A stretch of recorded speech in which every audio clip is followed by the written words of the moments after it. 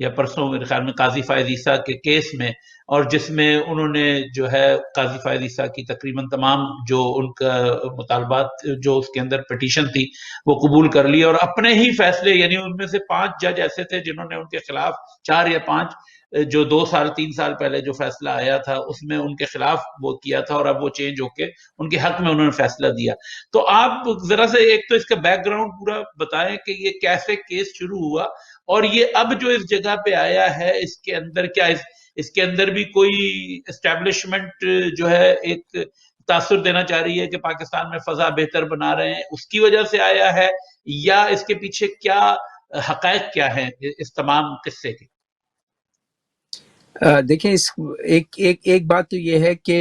کیونکہ اتنی زیادہ مسٹیفیکیشن ہے پاکستان میں، اور ڈس انفارمیشن ہے اور مس انفارمیشن ہے، اور بہت سارے چینل سے وہ انفارمیشن جو ہے ڈسپرس کی جاتی ہے، لیک کی جاتی ہے، انٹینشنلی اسے براڈ کاسٹ کروایا جاتا ہے، تو اس وجہ سے بہت سارے کنفیوژن پیدا ہوتے ہیں. لیکن ایک بات تو طے ہے کہ یہ جو موجودہ حکومت ہے اس نے یہ کیس بنایا تھا قاضی فائز عیسیٰ، جسٹس عیسیٰ کے خلاف، اور یہ پرائم منسٹر ہاؤس میں یہ کیس بنا ہے. پرائم منسٹر کے جو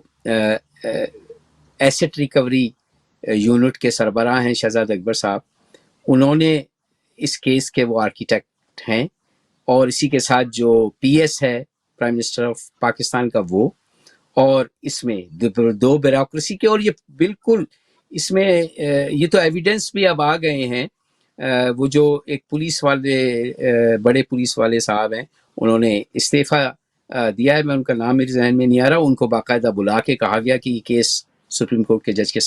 خلاف بنانا ہے، اور انہوں نے ہی جو شہزاد اکبر ہیں ذرا انہوں سے نے یہ بتا دیں کیس ایکچوئل کیا تھا؟ کیس بیسیکلی انہوں نے ان کے اوپر ایک کرپشن کا کیس بنایا کہ ان کے اثاثے جو ہیں وہ بیونڈ مینز ہیں، اور جو ان کا لیونگ اسٹینڈرڈ ہے اس سے زیادہ ان کے پاس جو ان کا انکم ہے اس سے زیادہ ان کے پاس اثاثے ہیں. اور اس میں خاص طور پر ایک وکیل ہے نسیم نام کے بیرسٹر، جو کہ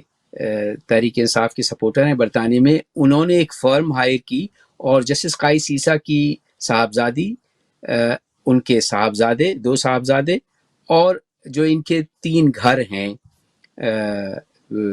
برطانیہ میں، جسٹس عیسیٰ کی بیوی کے، وہ جو ہیں ان کے انکم سے زیادہ ہیں. اس کے اوپر انہوں نے ایک پوری انکوائری کرائی، اور اس پر انہوں نے پہلے پورا مواد جمع کیا، شہزاد اکبر نے پورا ان کے خلاف کیس بنایا. اور یہ بہت زیادہ تاثر یہ پایا جاتا ہے کہ جسٹس فائز عیسیٰ نے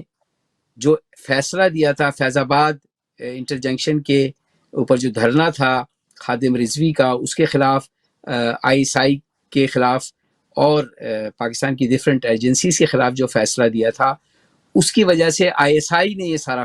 کیس بنایا. یہ بھی ایک مسکنسپشن ہے،